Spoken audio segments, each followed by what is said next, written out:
ওকে, আমরা আর দেরি না করে স্টার্ট করি। হ্যাঁ, যেহেতু কি নিয়ে কথাগুলো বলবো সেখানে আপনারা তো জানেন যে অগাস্ট 7 এর পরে একটা হিউজ চেঞ্জেস আসছে, এবং এটা ইম্পর্ট্যান্ট ইস্যু না। ইম্পর্ট্যান্ট ইস্যু হচ্ছে অগাস্ট 7 এর পরে কিন্তু একটা লম্বা সময় ধরে কেউ পরীক্ষা দেয় নাই, তাই না? বাংলাদেশে অনেক স্টুডেন্টরা পরীক্ষা একদম দেয় নাই তখন। সেন্টার গুলো একদম পুরো ফাঁকা পড়ে থাকতো। একটু খেয়াল করলে দেখবেন, বা যদি একটু মনে করে দেখতে পারেন, যে কোনো গ্রুপেই তেমন কোনো স্কোর কার্ড দেখা যাচ্ছিল না, তাই না? ইভেন আমাদের স্টুডেন্টরাও হয়তো বা হাতে গোনা 3-4 জনই পরীক্ষা দিছিল, এবং আল্লাহর রহমতে ভালোই করছে। যার যেটা রিকোয়ারমেন্ট ছিল ভালোই করছে। তবে অগাস্ট 7 এর পরে একটা লম্বা সময় ধরে ওদের সফটওয়্যারে কিছু প্রবলেম চলছে। এটা কিন্তু অনেকেই টের পাইছেন হয়তো, যে আননেসেসারি অনেকেই অনেক রিডিং এ কম নাম্বার দিছে। আর এখন কি খেয়াল করতেছেন যে রিডিং এ সবারই কম আসতেছে, ম্যাক্সিমামদেরই কম আসতেছে। হ্যাঁ, এটার কারণ টাইমটা চেঞ্জ করে দেওয়ার কারণে। আগে আমরা যেরকম রিডিং এ প্রত্যেকটা আইটেমের জন্য অন্তত পক্ষে 2 মিনিট করে পেতাম, এখন কিন্তু সেটা পাচ্ছি না। তার মানে আপনি পিওরলি যদি রিডিং এ ভালো না হন, বাংলার মতো করে যদি সেটাকে রিডিং পড়ে বুঝতে না পারেন, মানে আপনার একটা সেন্টেন্স পড়তেই কয়েক সেকেন্ড, মানে 30-40 সেকেন্ড লেগে যায়, তাহলে কিন্তু আপনি এখানে ভালো করতে পারবেন না। এখন জেনুইনলি যারা রিডিং এ ভালো, যারা ভালোভাবে পড়তে পারে, পড়ে সাথে সাথে বুঝতে পারে, তারা মোটামুটি একটু ভালো করে, এবং মোটামুটি ভালোটা 65-এর উপরে যায়। হ্যাঁ, এছাড়া যারা একটু ভালো বেসিক আছে, আন্দাজে দাগাইলে হয়। এই আন্দাজটা কিন্তু আসলে অবু 10-20 না। এই আন্দাজটা আপনি ক্লাস 1 থেকে 12 অথবা ব্যাচেলার করার সময় যেগুলো পড়ে আসছেন, আপনি যেরকম বাংলা তো কখনো গ্রামার থেকে শিখেন নাই, তাই না? ওইটাও তো আপনি ব্যবহার করতে করতেই শিখছেন, যে কোন ওয়ার্ডের পরে কোন ওয়ার্ড বসবে, কোন সেন্টেন্সের মধ্যে ভার্বের কোন ফর্মটা বসবে, সেগুলো তো আমরা কেউ মুখস্থ করি নাই। তো ইংরেজিতে যার যেরকম চর্চা হয়েছে, সেই অনুযায়ী যে আন্দাজটা ক্রিয়েট হয়েছে, সেইভাবে সে আন্দাজে দাঁড়ায়। হ্যাঁ, এবং ওইটাতে হয় কতটুকু হয় সেটার উপর ডিপেন্ড করে 61-2 এরকম আসে, বা 60-র নিচে আসে। অনেকেই কিন্তু 60-র নিচে পাচ্ছে। বাট এখন তো রিডিং এ আমাদের রিকোয়ারমেন্টও কমাই দিছে, তাই না? সো এটা একটা গুড নিউজ। তো এক্ষেত্রে কিন্তু রিডিং আপনি তখনই ভালো করবেন যখন অ্যাকচুয়ালি আপনার কিছু বেসিক গ্রামার খুব ফ্লুয়েন্টলি আপনি ইউজ করতে পারবেন, মুখস্থ করে না। এগুলো ইউজ করতে করতে, মুখস্থ করে না, ইউজ করতে করতে। একটা সেন্টেন্সের মধ্যে আপনি যদি বসে বসে খুঁজতে থাকেন কোনটা নাউন, কোনটা অ্যাডজেক্টিভ, অ্যাডভার্ব, কোনটা প্রোনাউন, কোনটা প্রিপোজিশন, এই প্রিপোজিশনের কোন ওয়ার্ডের পরে আসতেছে, এখানে কোনটা কোলোকেশন, এগুলো যদি আপনাকে ভেবে চিন্তে বের করতে হয়, তাইলে reading is not for you. হ্যাঁ, এটা আপনাকে পার্টস অফ স্পিচটা, সেন্টেন্সটাকে দেখেই, উপর থেকে দেখেই বুঝতে হবে যে হ্যাঁ, এই সেন্টেন্সে এই জিনিসটা মিসিং, এই পার্টস অফ স্পিচটা মিসিং, তার মানে আমাকে এটা খুঁজতে হবে। এই চারটার মধ্যে কোনটা এটা সেটা বের করতে হবে, অথবা ওই যে যেটা ড্র্যাগ এন্ড ড্রপ, সেখানে কোনটা নাউন অথবা কোনটা অ্যাডজেক্টিভ অথবা কোনটা অ্যাডভার্ব, যেটা আমার দরকার সেটা আমাকে এক পলকেই খুঁজে বের করতে হবে। যাতে আমি এখানে সবগুলা দেখে দেখে না, আমার মানে চোখ ওখানেই যাবে যেটা দরকার। বুঝতে পারছেন? তখনই আপনি রিডিং এ ভালো করবেন, আদারওয়াইজ নট। আর এইটা ভালো করার জন্য আপনারা মুভি দেখেন না? যে কুংফু শেখানোর জন্য আগে কি শিখায়? আগে বেসিক শিখায় না? তো ওই যে চাঁদনি চক্র চায় না, কত সুন্দর সুন্দর মুভি আছে, যেগুলা কমেডি মুভি আর কি, যে প্রথমে তো বেসিক শিখাইতে শিখাইতে সে বিরক্ত হয়ে যায়। অ্যাকচুয়ালি সবকিছুর জন্য ব্যাপারটা এমনই। আপনি বেসিক না জেনে, মানে 1 নাম্বার 2 নাম্বার সিঁড়ি না উঠে আপনি 100 তলায় উঠে যাবেন, এটা কি সম্ভব? একদমই সম্ভব না। বাট আমরা কিন্তু ম্যাক্সিমামই এটাই করি। আমরা কি বলি, 1 থেকে 12 পর্যন্ত কিছুই পড়ি নাই, আন্দাজে দাগায় দাগায় আসছি, অথবা কিছুটা মুখস্থ করে করে আসছি, কিচ্ছু পারি না, কিছু অ্যাপ্লাই করি নাই, ইংরেজিতে একদম ফাঁকি দিয়ে আসছি। বাট এখন আমরা চাই যে 1 মাসের মধ্যে আমার যেন একটা ভালো স্কোর চলে আসে। কেন ভাই, এরকম কিছু কি আবিষ্কার হয়েছে যে এরকম কোনো মন্ত্র ফু দিলেই পরের দিন থেকে ইংলিশ বলা শুরু হবে? এরকম কিছু কিন্তু নাই। তো ওইটা আমাকে চর্চা করে আমার যে গ্যাপটা আছে সেটাকে ফিল করতে হবে, আদারওয়াইজ এটা কোনোভাবেই সম্ভব না। তো এই জন্য পার্টস অফ স্পিচ মুখস্থ না, এটা প্র্যাকটিস করতে করতে একদম ইউজ টু হয়ে যেতে হবে। সেন্টেন্সটা দেখেই আমি বুঝবো যে আমার কোনটা মিসিং এবং আমার কোনটা দরকার। ঠিক আছে? তো ওইরকম ভাবে যদি পার্টস অফ স্পিচ, আর্টিকেল, তারপর আপনার sentence structure, right form of verb, right form of যেটা প্রিপোজিশনাল ইউজ, কোলোকেশন, এই জিনিসগুলো যদি একটু মুখস্থ করে ফেলা যায় বা ইউজ করতে করতে এটাকে আয়ত্ত করে ফেলা যায়, তাইলেই কিন্তু আর খুব বেশি কষ্ট হবে না। কারণ আমাদের তো ম্যাক্সিমামেরই 60+ দরকার, তাই না? আর 60+ মানে তো রিডিং এ আরো কম। সো ওটার জন্য খুব বেশি কষ্ট হয় না, বাট প্রবলেম হচ্ছে আমরা কেউই এগুলো মুখস্থ করতে চাই না বা চর্চা করতে চাই না, এগুলো আমাদের কাছে প্যারা লাগে। তো প্যারা লাগলে তো এটা হইলই না, হবেই না, কিছু করার নাই। ওকে, এইটা গেল রিডিং এর কথা। হ্যাঁ, এখন আফটার 7th অগাস্টে এই যে একটা লম্বা সময় অনেকেই পরীক্ষা দেয় নাই, তো অনেক কিছুই কিন্তু আমাদের কাছে একটা ঘোলাসা ছিল যে আমি কি এটা করতে পারবো, আমি কি ওইটা করতে পারবো, অনেক কিছুই বোঝা যাচ্ছিল না। যেমন 1 নাম্বার একটা পুরো হাইপড কোশ্চেন হচ্ছে টেমপ্লেট ইউজ করা যাবে কিনা, 2 নাম্বার হচ্ছে ডাব্লিউটি তে এক্সট্রা ওয়ার্ডস ইউজ করা যাবে কিনা, SWT তে এন্ড দিয়ে যোগ করে সেন্টেন্স গুলাকে ইউজ করা যাবে কিনা, তাই না? SST তে আমি শুধুমাত্র কিওয়ার্ড ইউজ করতে পারবো কিনা, ডেসক্রাইব ইমেজ ডিটেল লেকচারে টেমপ্লেট কাজ করতেছে কিনা। হ্যাঁ, এই ধরনের কোশ্চেন গুলা কিন্তু একদম কমন, তাই না? তো কমন কোশ্চেন গুলোর অ্যান্সার দিব। রিসেন্টলি আমি অনেকগুলা ইন্টারভিউ ভিডিও রেকর্ড করছি, যেগুলা হয়তো বা চলে আসবে, এডিটিং এ আছে আর কি। আর যারা খুব ভালো করছে ওদের কয়েকটা ভিডিও। তো যেদিন আমি প্রথম ভিডিওটা শুট করতেছিলাম তখনই হচ্ছে কয়েকজন মক দিতে আসছিল আমাদের স্টুডেন্ট, ওদেরকেও আমি এটা বলে দিছিলাম এবং ওরাও এটাতে খুব বেনিফিটেড হয়েছে। তো আমি 1 বাই 1 এগুলো একটু অ্যান্সার করার চেষ্টা করি। ওকে, আচ্ছা। তো এক্ষেত্রে দেখেন, সবার আগে বলি যে টেমপ্লেট কাজ করতেছে কিনা। হ্যাঁ, ইভেন আপনি আগে যে টেমপ্লেট ইউজ করতেন, ট্রাস্ট মি, ওগুলাও কাজ করবে। টেমপ্লেট ব্যান করে দেওয়া মানে কি, আমি আমি যে এই যে সফটওয়্যার গুলো আছে না, এই যে পিটি যে সফটওয়্যার, হ্যাঁ, টেমপ্লেট ব্যান করে দেওয়ার মানে হচ্ছে কিছু ওয়ার্ড ব্লক করে দেওয়া, তাই না? কারণ এআই তো আর ইমোশন বুঝে না যে এআই তুমি এই যে এই টেমপ্লেটটা, পুরান টেমপ্লেট গুলো লিখলে নাম্বার দিবা না, এরকম তো কিছু না। ওকে আমার ইয়াটা দিতে হবে, অর্ডারটা দিতে হবে কিভাবে, যে টেমপ্লেটটা আমি এখানে দিয়ে দিব, এরকমের কাছাকাছি বা এরকম যদি দেখো হুবহু, তাহলে তুমি এটা কেটে দিবা, তাই না? তো ওইটা কেটে দেওয়া মানে কি, ওখানে যে ওয়ার্ড গুলো আছে সেগুলো ব্লক করে দেওয়া। আপনি কি ওই ওয়ার্ড গুলা ছাড়া অন্য সেন্টেন্স মেক করতে পারবেন? পারবেন না তো, ওখানে তো সব বেসিক ওয়ার্ড গুলাই আছে। তো ওইটাও আপনি ইউজ করতে পারবেন। আগেও এটা ছিল, এখনো আছে, তবে এখন হচ্ছে ধাপটা চেঞ্জ হয়ে গেছে। আগে কন্টেন্টে মাত্র 3 ধাপে স্কোরিং হইতো, 1, 2 আর 3। জিরো আছে, বাট জিরো পাওয়া এত সোজা না, জিরো কেউ পায় না।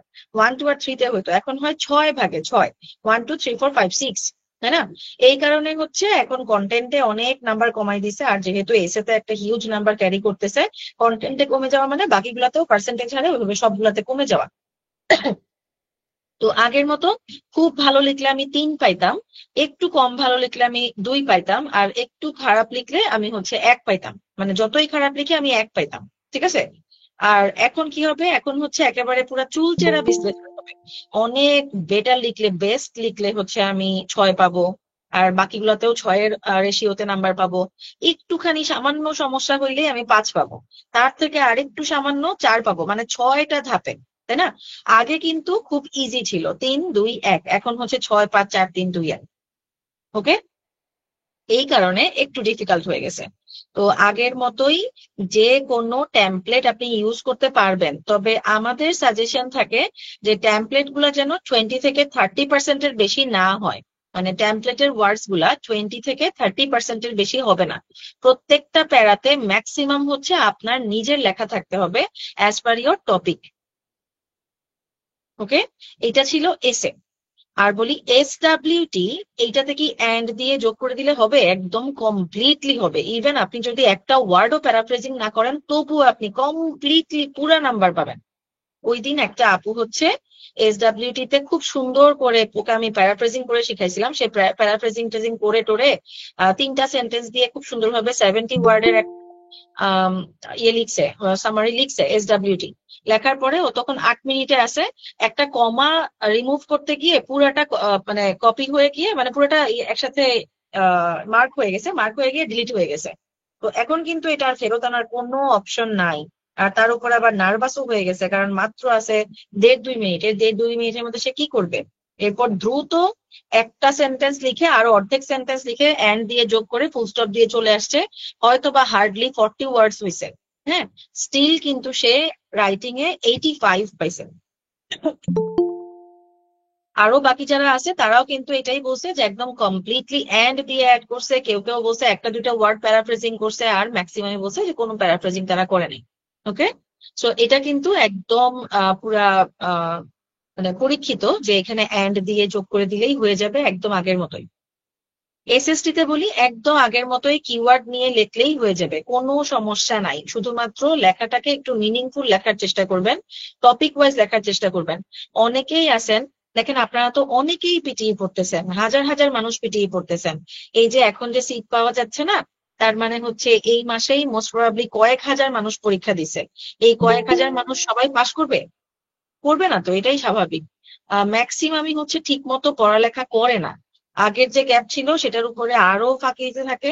আর এসএসটি তে হচ্ছে কিওয়ার্ড ঠিক মতো নিতে পারে না, কিওয়ার্ডটাকে কিভাবে ইউজ করবে, এখানে বসাবে সেটা কি নাউন বসাবে, কোন ফরম্যাটে আছে, অ্যাডজেক্টিভে আছে, অ্যাডভার্বে আছে, নাউনে চেঞ্জ করে বসাবো নাকি কোনটা বসাবো, সেই জিনিসটাও কিন্তু ভালো করে নিজে বুঝতে পারে না। তো এইগুলা কেউই আপনাকে মুখস্থ করায় দিতে পারবে না, এটা আপনাকে চর্চা করে করে আসতে হবে, আস্তে আস্তে সেগুলোকে ডেভেলপ করতে হবে। এইভাবে লিখলেই এসএসটি তে একদম কমপ্লিটলি ভালো নাম্বার পাবেন। এসজিডি 1 মিনিটের কম বললেও পুরা নাম্বার আসতেছে। আরটিএএস এ শুধুমাত্র কোশ্চেনে যা আছে সেই প্যাসেজটাকে বুঝে আপনার নিজের মতো করে জাস্ট হচ্ছে ভয়েস চেঞ্জ করে দিবেন। যেমন ওখানে আপনাকে বলতেছে যে তুমি হচ্ছে একটা ডরমিটরিতে থাকো, তুমি একটা, তোমার রুমমেট হচ্ছে খুব মেসি, এরকম। আপনি কি বলবেন? আমি একটা ডরমিটরিতে থাকি, আমার রুমমেট হচ্ছে খুব মেসি, আমি হচ্ছে এই প্রবলেম ফেস করতেছি, আমি এটা করতে চাই, আমি এখন অমুকের সাথে কথা বলবো, এইভাবে। ঠিক আছে? তাইলেই আপনি একদম কমপ্লিটলি পুরো নাম্বারটা পেয়ে যাবেন, একদম পুরো নাম্বার। ওকে। তবে ডেসক্রাইব ইমেজ আর রিটেল লেকচারের আগে যেরকম অনেকেই বলতো যে এন্ড আই ক্যান সি এসব বললে হবে না আর কি, এসব একদম মানে লোয়ার কোয়ালিটির টেমপ্লেটও না, এগুলো কোনো টেমপ্লেটের মধ্যে পড়ে না, এভাবে বললে হবে না। অন্তত একটা ভালো স্ট্রাকচার মেনটেন করে সুন্দরভাবে গুছিয়ে বলতে হবে। আর এই গুছানোর জন্য আপনাকে কিন্তু অবশ্যই এক একটা আইটেম হাতে লিখে লিখে প্র্যাকটিস করতে হবে। আপনি যতক্ষণ না পর্যন্ত ফ্রি হ্যান্ড রাইটিং এবং ঠিকভাবে বলার প্র্যাকটিস করবেন, ততক্ষণ পর্যন্ত আপনার স্পিকিং এবং রাইটিং কোনোটাতেই ভালো আসবে না। এখন কিন্তু শুধুমাত্র স্পিকিং আর রাইটিং এই হচ্ছে আপনার হাইয়েস্ট স্কোরটা দরকার। স্পিকিং এ 88 সুপিরিয়রিটির জন্য, আর রাইটিং এ হচ্ছে সম্ভবত 83 বা 85 এরকম কিছু। সো সুপিরিয়রিটি যদি ইয়ে করতে চান, এই দুটাতে আপনাকে ভালো করতে হবে, এবং এই দুটা ভালো করার একটাই উপায়, ওই যে ফ্রি হ্যান্ড রাইটিংটা ভালো করতে হবে। আগে describe image, retail lecture, SGD, RTS এগুলা হাতে লিখে লিখে নোট করে পড়বেন। ঠিক আছে? 50টা 60টা করে পড়ে দেখেন, আপনার কোথাও কোনো প্রবলেম থাকবে না। ওকে। এবার আসি যে ক্রুশিয়াল যে দুইটা কোশ্চেন, সেটা হচ্ছে আরএস, রিপিট সেন্টেন্সে কি আমি আধা আধা বললেও কি নাম্বার পাবো? অবশ্যই পাবেন, খুব ভালোভাবেই পাবেন। আর হচ্ছে ডাব্লিউ যদি কি আমি এক্সট্রা ওয়ার্ড ইউজ করতে পারবো? কমপ্লিটলি আনলিমিটেড এক্সট্রা ওয়ার্ডস ইউজ করতে পারবেন, আনলিমিটেড, ট্রুলি আনলিমিটেড। ইভেন এই 2 দিন আগে হচ্ছে একটা স্টুডেন্ট পরীক্ষা দিছে, ওকে আমি যাওয়ার আগেই বলে দিছিলাম যে আনলিমিটেড ইউজ করা যাবে, এবং সে সত্যি সত্যি আনলিমিটেড করে আসছে, কারণ তার হেডফোনটা খুব নয়েজি ছিল, ঠিকভাবে শুনতে পাচ্ছিল না। তো আধা আধা যেটা শুনছে সেটার মধ্যে সে মানে হাজার হাজার ওয়ার্ড ইউজ করছে, ইভেন আননেসেসারি অনেক ওয়ার্ড ইউজ করছে, তবে জায়গা মতো ইউজ করছে। এবং ওইটার জন্য কিন্তু সে ভালো নাম্বার পাইছে, কারণ তার স্কোর ভালো আসছে। স্কোর ভালো আসলে, রাইটিং এ অনেক বেশি আসলে, কাছাকাছি আসলে, সেসব ক্ষেত্রে বোঝা যায় যে হ্যাঁ এখানে ভালো স্কোর আসছে। ওকে। আই হোপ আপনাদের এইখানের যে ইয়েগুলা সেগুলা মোটামুটি কোয়েরি সলভ হয়েছে। এই পিটি নিয়ে তো আর কোনো কোশ্চেন থাকার কথা না, তাই না?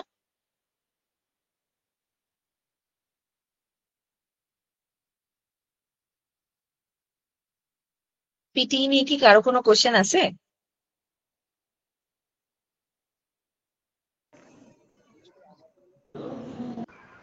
Fill in the blanks.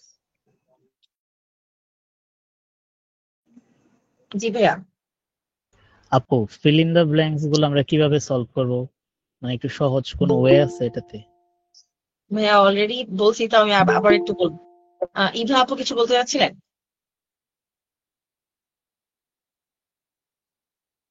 Okay. Filling the blanks solve করার ভালো ওয়ে হচ্ছে আগে একদম বেসিক গ্রামার গুলো পড়েন, পার্টস অফ স্পিচ পড়েন, আর্টিকেল পড়েন, সেন্টেন্স স্ট্রাকচার পড়েন। এগুলো তো আপনাদেরকে অনেক করানো হয়, কত কত সুন্দর সুন্দর ইউটিউব ভিডিও আছে যেখানে এত ইজি ইজি করে সবাই বুঝায়। অনেক অনেক হাজার হাজার ভিডিও আছে, ওগুলা যদি একটু খুঁজে দেখেন, একটু নোট করেন, হ্যাঁ, এই ধরনের ছোট্ট ছোট্ট বেসিক এগুলা করে তারপর আপনি আহ একদিনে 3টা বা 4টা আর্টিকেল সলভ করার চেষ্টা করেন। যেই 3টা বা 4টা প্যাসেজ আপনি করবেন সেগুলোর একদম A to Z অলমোস্ট 50 বারেরও রিডিং করবেন। বারবার রিডিং করবেন এবং ওখানে যে ভোকাবুলারি আছে সেগুলো হচ্ছে খাতায় লিখে লিখে ওগুলো বোঝার চেষ্টা করবেন, মনে রাখার চেষ্টা করবেন। গল্পের ছলে আমরা ম্যাক্সিমামে কি করি, একটা ফিল ইন দ্য ব্ল্যাঙ্কস এর যেখানে গ্যাপ আছে সেই গ্যাপটাতেই শুধু ফোকাস করি এবং গ্যাপের আগে পিছে কি আছে সেটা দেখার চেষ্টা করি। বাট এর আগের লাইনে কি আছে, পরের লাইনে কি আছে, আগের লাইনের স্ট্রাকচারটা কেমন, পরের লাইনের স্ট্রাকচারটা কেমন, এগুলো আমরা কখনোই দেখার চেষ্টা করি না। এটা হচ্ছে মারাত্মক ভুল আর কি। আপনি ফিল ইন দ্য ব্ল্যাঙ্কস যদি শুধুমাত্র গ্যাপের জায়গাটা দেখে দেখে ফিল আপ করেন, আপনি বিশ্বাস করেন বাসায় যে ভুলগুলা করতেছেন পরীক্ষায় যদি সেটা কমনও আসে আপনি সেম ভুলটা আবার করবেন। আমি নিজে এই জিনিসটা ফেস করছি যে আমি যখন একদম শুরুতে প্র্যাকটিস করতাম গ্যাপের মধ্যে কি কি আছে সেটা মুখস্থ করে ফেলতাম যেগুলো ভুল হচ্ছে। তো পরে যখন ওইটা আমার মকে কমন পড়তো আমি দেখলাম যে যেই ভুলটা আমি প্রথমবার করছিলাম সেম ভুলটা আবারও হচ্ছে আমার ওখানে। কারণ হচ্ছে আমি যেটা মুখস্থ করছি সেটা আমার ব্রেন মনে রাখতে পারতেছে না। বাট আমি যদি গল্পের ছলে ওই প্যাসেজটা সুন্দরভাবে ক্লিয়ার করি, প্যাসেজটাকে বোঝার চেষ্টা করি, তাহলে কিন্তু ওইটা আমি আর ভুলবো না। সো টাইম নিয়ে 20 মিনিট 25 মিনিট আধা ঘন্টা টাইম নিয়ে এক একটা প্যাসেজ সলভ করেন এবং ম্যাক্সিমাম ভোকাবুলারি, কোলোকেশন, প্রেপোজিশনের ইউজ এইগুলোকে ধরার চেষ্টা করেন।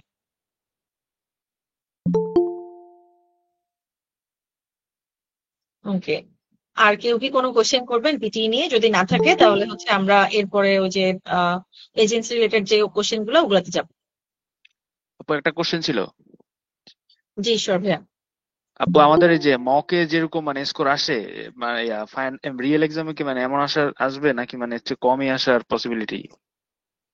না, মকে যা আসে তার থেকে ম্যাক্সিমামেরই বেশিই আসে, হ্যাঁ।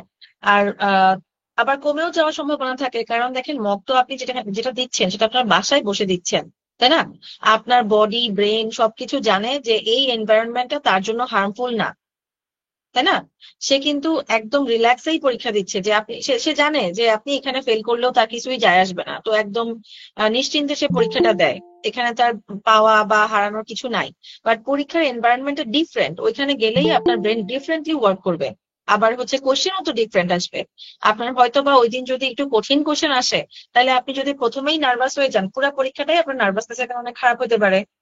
আবার অনেকেই আছে যারা হচ্ছে ব্রেনকে অনেক কাম রাখতে পারে, একটু খারাপ করলেও পুরাটা খুব ভালোভাবে দিয়ে আসে। তো আপনার প্রিপারেশনটা যদি হয় 67-8 পর্যন্ত, আপনার 60-র জন্য কিন্তু মিস হওয়ার কথা না। মকে আপনার যদি 67-8 আসে, যদি ভালো আসে তাহলে তো আপনার 80 চলে আসবে আলহামদুলিল্লাহ। আর যদি খারাপ আসে তবুও তো 60-র নিচে নামবে না, তাই না? জি আপু। জি ভাইয়া। আর কিছু কিছু ইউনিক কেস আছে, রেয়ার কেস আছে, যেমন হচ্ছে এটা আপনারা খেয়াল করবেন, অনেকেই দেখবেন পোস্ট করে অথবা দেখবেন ভয়েস শুনলে বুঝতে পারবেন যে একটা ওয়ার্ডও স্বাভাবিকভাবে পড়তে পারে না। হ্যাঁ, বাট তারা বলতেছে যে অ্যাপিউনিতে তাকে অনেক বেশি দিত, সে হয়তো বা পরীক্ষায় এত কম পাইছে কেন, মানে সে নিজেরটা নিজে মানতে চাইতেছে না, একসেপ্ট করতে চাইতেছে না যে সে যে ঠিক মতো কোনো ওয়ার্ড উচ্চারণ করতে পারে না অথবা একটার পর একটা ফ্লুয়েন্টলি পড়তে পারতেছে না।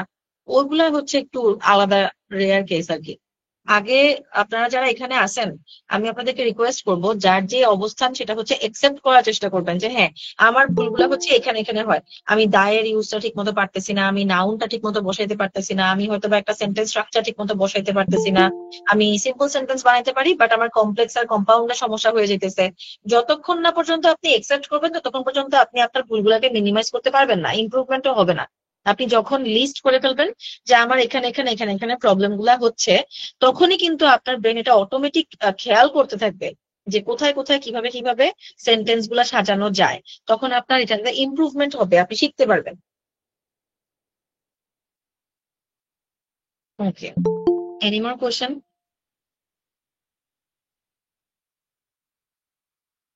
পিটি নিয়ে আর কোনো কনফিউশন আছে? আর রিড অ্যালাউড তো আগে যেরকম হাইপ ছিল এখন তো এটা কিছুই না, রিড অ্যালাউডকে এখন এত ভয় পাওয়ার মতন কিচ্ছু নাই।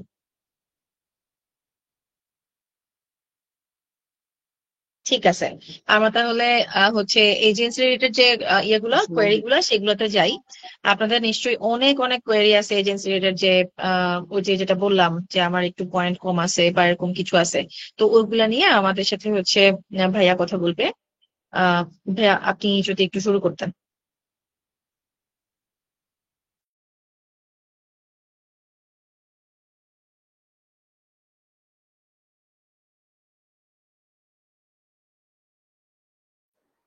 হ্যালো, আসসালামু আলাইকুম। তো আজকে অলরেডি আমরা পিটির একটা বিষয় নিয়ে কথা বলবো, আপু সবকিছু ক্লিয়ার করে দিল। এখন হচ্ছে আমরা সেকেন্ড যে সেশনটা শুরু হবে, সেটা মেনলি আলোচনা হবে যে স্টাডি অ্যাব্রোড নিয়ে আপনার একটা অনেকের প্ল্যানিং থাকে। তো সেক্ষেত্রে তো পিটি এটা একটা ম্যান্ডেটরি পার্ট। পাশাপাশি আর কি কি জিনিস প্রয়োজন হয়, কোন কোন কান্ট্রিতে কোন কোন প্রোগ্রামের জন্য সৌরভ কি ভাই, ধরনের আমরা কিন্তু রিকোয়ারমেন্ট লাগে। আপনার কথা আমি ঠিক মতো শুনতে পাচ্ছি না, আর একটু ক্লিয়ার হইলে ভালো হতো। ওকে, থ্যাংক ইউ আপু। সো পিটি একটা হচ্ছে ম্যান্ডেটরি পার্ট। আপনার বিদেশে যাওয়ার জন্য একটা ইংলিশ ল্যাঙ্গুয়েজ প্রফিসিয়েন্সি প্রয়োজন হয়, সেটার বিষয়টা এখন আপু সুন্দরভাবে বুঝিয়ে দিলেন। যারা আপনারা পিটি প্রিপারেশন নিচ্ছেন বা ফিউচারে দিবেন, তারা মেজরিটি হচ্ছে যারা বিদেশি স্টাডির জন্যই প্ল্যান করছেন। সো আমরা এখানে আজকের সেশনটাতে কথা বলবো যে আপনাদের যত ধরনের বেসিক থেকে অ্যাডভান্স লেভেলের কোশ্চেন আছে, like entry requirement, average tuition fees, বা কোন কান্ট্রিতে প্রসেসিং কিরকম, ভিসা প্রসেস কিরকম হয়, সেই বিষয় নিয়ে। সো আমরা কি এখানে আপু ওপেন কোনো কোশ্চেন প্ল্যাটফর্ম রাখছি, নাকি তারা কোনো প্রশ্ন এখানে চ্যাট বক্সে টাইপ করে দিচ্ছে? ভাইয়া, আপনি হচ্ছে আগে একদম বেসিক গুলা বলেন, যে কোশ্চেন গুলো আমরা হচ্ছে ওই যে পোস্টারের মধ্যে রাখছিলাম, যে আমাদের যদি স্কোরটা একটু কম আসে, আইএলটিএস বা পিটি যেটাই হোক, হয়তো বা আমার যা রিকোয়ারমেন্ট সেটা থেকে একটু কম আসছে, অথবা আমি স্পাউস নেওয়ার ক্ষেত্রে কি করতে পারি, ব্যাচেলার এবং মাস্টার্স বোথ, হ্যাঁ, যে কমন কোশ্চেন গুলো আছে সেগুলো আগে আপনি হচ্ছে একটা একটা করে ওদেরকে একটু সলভ করে দেন, এরপরে হচ্ছে আমরা একটা 15 মিনিটের কোশ্চেন অ্যান্সার সেশন রাখবো। আচ্ছা, আমরা তাহলে একটা বিষয় আলোচনা করি যে কি কি ডেস্টিনেশন নিয়ে স্টুডেন্টদের ডিমান্ড থাকে, এবং সেই সকল ডেস্টিনেশনে কি কি ধরনের program, entry requirement, average tuition fee থাকে। আমি এই বিষয়ে একটা ব্রিফ বা সামারি দিয়ে যাই। সো সেক্ষেত্রে আমরা মূলত হচ্ছে যে কান্ট্রিগুলো নিয়ে কাজ করি, তার মাঝে সবচেয়ে অ্যাট্রাক্টিভ হচ্ছে Australia, UK, USA, English speaking কান্ট্রিগুলোর মধ্যে। আর যদি আমরা ইউরোপ কান্ট্রি নিয়ে চিন্তা করি, সেক্ষেত্রে Denmark one of the best. পাশাপাশি হচ্ছে আপনার আয়ারল্যান্ড, মাল্টা, হাঙ্গেরি। আর যদি আমরা এশিয়ার কিছু কান্ট্রি নিয়ে কথা বলি, সেক্ষেত্রে হচ্ছে Malaysia one of the best. English speaking কান্ট্রিগুলোতে আমরা যদি বলি, অস্ট্রেলিয়া নিয়ে বর্তমানে আপনারা আমাদের যে পোস্টে দেখেছিলেন, একটা বিষয় মেনশন করা ছিল, বাংলাদেশ হচ্ছে এখন অ্যাসেসমেন্ট লেভেল 1-এ চলে আসছে। So, এটা মানে কি? অ্যাসেসমেন্ট লেভেল 1 মানে হচ্ছে বাংলাদেশ এখন অস্ট্রেলিয়াতে যারাই ভিসা অ্যাপ্লিকেশন করবে, স্পেশালি স্টুডেন্ট ভিসার জন্য, তারা এক্সট্রা প্রায়োরিটি পাবে। সো আমি জাস্ট আপনাদেরকে একটা বিষয় ক্লিয়ার করে দিতে চাই, এখানে প্রায় আমাদের 50 অ্যাবাভ পার্টিসিপেন্টস আছেন। আপনারাও মেসেজটা সবাইকে শেয়ার করে দিতে পারবেন। অনেকের মাঝে একটা ভুল ধারণা তৈরি হচ্ছে যে অ্যাসেসমেন্ট লেভেল 1 মানে হয়ে যাচ্ছে যে উইদাউট আইএলটিএস এখন যেতে পারবে, উইদাউট পিটি যেতে পারবে, বা কোনো ধরনের ব্যাংক স্টেটমেন্ট ছাড়া অস্ট্রেলিয়াতে মুভ করতে পারবে। এটা টোটালি রং। কারণ হচ্ছে কি ভাই, অ্যাসেসমেন্ট লেভেল 1টা এটা ধার্য করা হয় হচ্ছে ইমিগ্রেশন থেকে। আমরা এটা বাংলাদেশ হচ্ছে এটা অ্যাচিভ করেছে। কিভাবে অ্যাচিভ করেছে? ফর লাস্ট 2 ইয়ার্স অর 1 ইয়ার যত ধরনের ডকুমেন্ট সাবমিশনের প্রয়োজন ছিল স্টুডেন্ট ভিসা প্রসেস হওয়ার জন্য, বাংলাদেশের স্টুডেন্টরা এবং যারা এজেন্সিরা কাজ করেছে তাদের প্রপার গাইডেন্স এর মাধ্যমে আমরা যেটা করতে পেরেছি, প্রত্যেকটি ডকুমেন্টস এ টু জেড সুন্দরভাবে গুছিয়ে সাবমিট করতে পেরেছিলাম অ্যাজ পার দেয়ার রিকোয়ারমেন্ট, অস্ট্রেলিয়ার রিকোয়ারমেন্ট অনুযায়ী। Bank statement, maturity, source of fund, এই বিষয়গুলোতে তারা যথেষ্ট পরিমাণে স্যাটিসফাইড। আর এটা রিওয়ার্ড হিসেবে তারা আমাদেরকে এখন দিয়েছে যে ওকে ফাইন, বাংলাদেশের আগে অ্যাসেসমেন্ট লেভেল 1-2-তে ছিল, সো এখন যেহেতু তাদের সব ডকুমেন্টস প্রপারলি আসতেছে এবং তারা সবকিছু প্রপারলি বুঝে শুনে দিচ্ছে, সেই ক্ষেত্রে এটা সম্মান সুযোগ হিসেবে বলতে পারেন আমাদেরকে অ্যাসেসমেন্ট লেভেল 1-এ দেওয়া হয়েছে। So, এই ক্ষেত্রে কিছু ফ্যাসিলিটি আমরা অবশ্যই পাবো এক্সট্রা। সেটা হচ্ছে আগে যেমন ডিসিশনে কিছুটা সময় নিত, যেমন এটা সামটাইমস আমরা দেখেছি 1-1.5 মাস 2 মাসের মতো সময় নিত। এখন অ্যাসেসমেন্ট লেভেল 1-এ আসার কারণে আমরা অবশ্যই ফ্লেক্সিবিলিটি পাবো। আমরা হয়তো অনেক আর্লি ভিসা ডিসিশন চলে আসবে, বাট আমাদেরকে কিন্তু ওই যে একটা কথা বলে না, স্বাধীনতা অর্জনের যে রক্ষা করা কঠিন।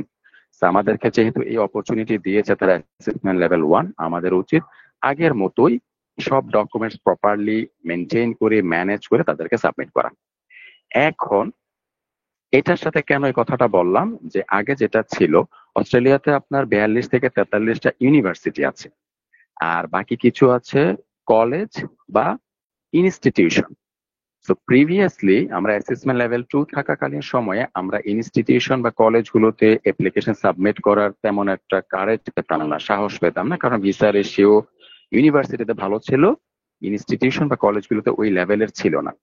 এখন যেহেতু আমরা অ্যাসেসমেন্ট লেভেল 1-এ চলে আসছি, দ্যাট মিনস আমরা এখন যে কোনো ইনস্টিটিউশন কলেজের জন্য যদি ভিসা সাবমিট করি, সেখানে আলহামদুলিল্লাহ আমরা এতটুকু আশা রাখতে পারি আমাদের ভিসা প্রপারলি submit হবে with proper documents, inshallah we can expect our visa will be granted.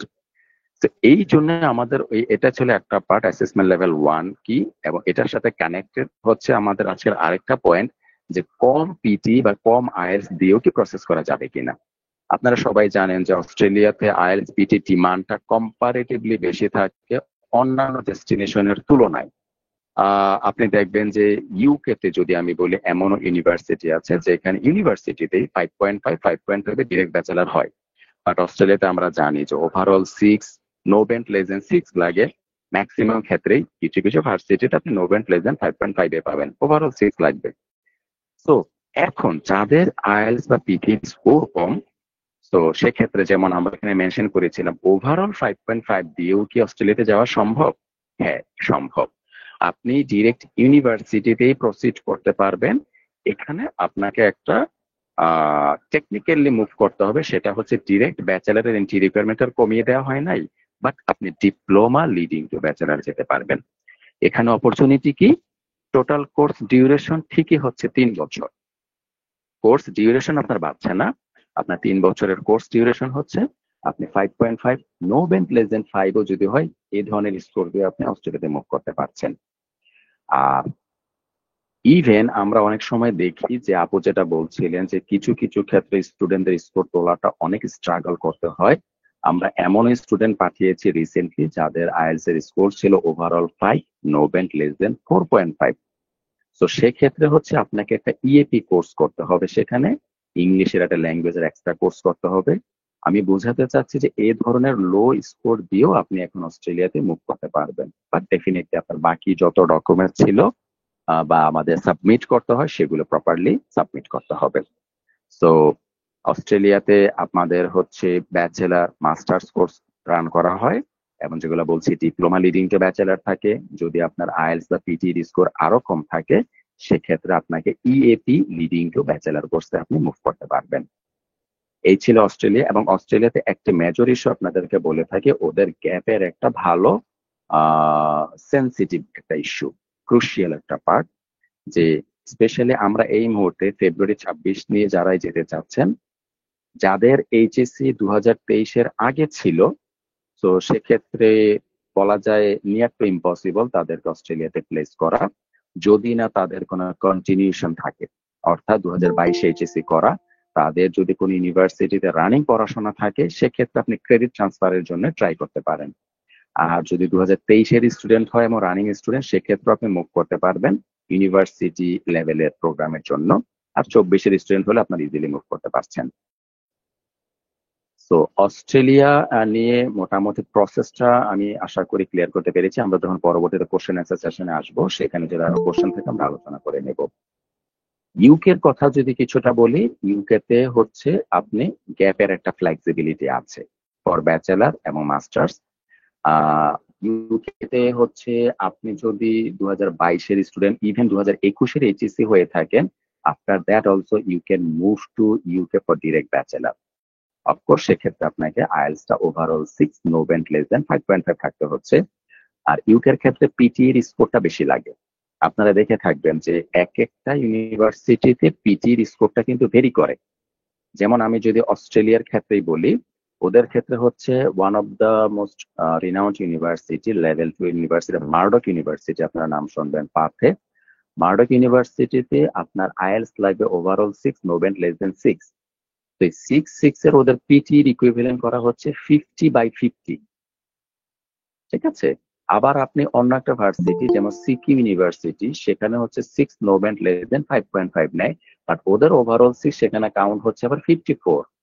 আবার মিনিমাম ব্যান্ড চলে আসতেছে এখানে 46। তো পিটির স্কোরটা তারতম্য হয়। ইউকের ক্ষেত্রে যেটা বলছিলাম, ওদের overall 6, no band less than 5.5, IELTS equivalent PT হচ্ছে ওভারঅল 59, মিনিমাম 59।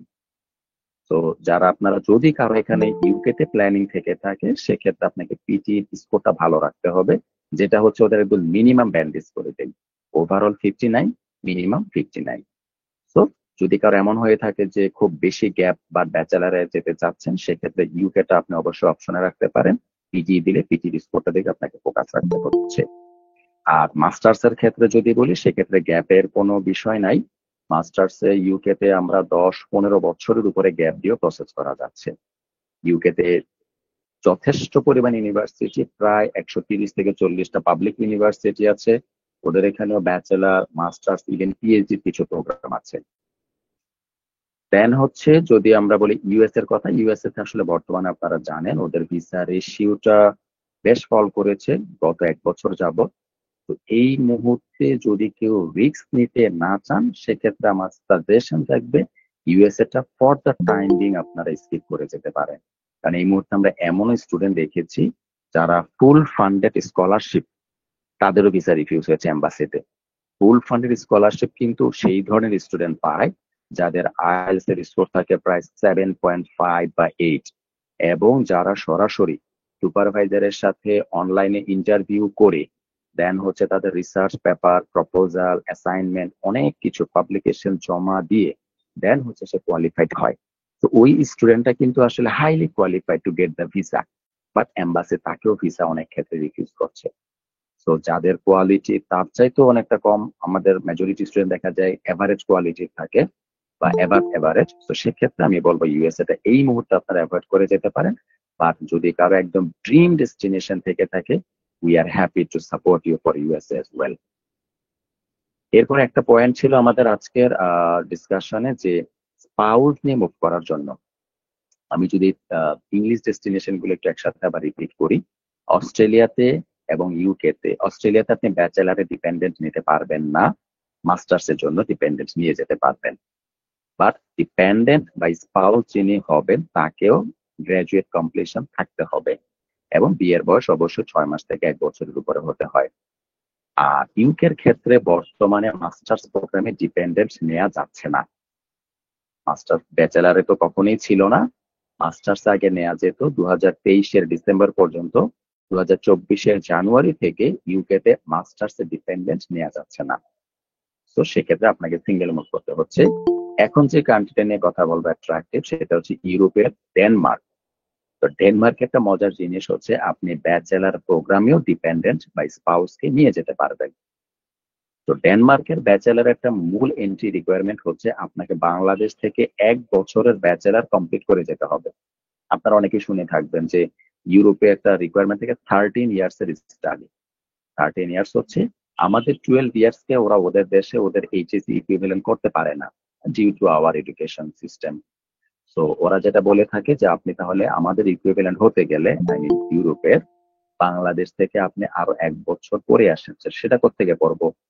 সেটা হচ্ছে আপনি অনার্স এর যে কোনো university, it may be national university, but অবশ্যই আপনাকে 1 বছর কমপ্লিট করতে হবে 25%, এবং সেখানে সিজিপিএ কোনো কিছু মেনশন করা নেই, আপনাকে কোনো সাবজেক্টে ফেল থাকা যাবে না।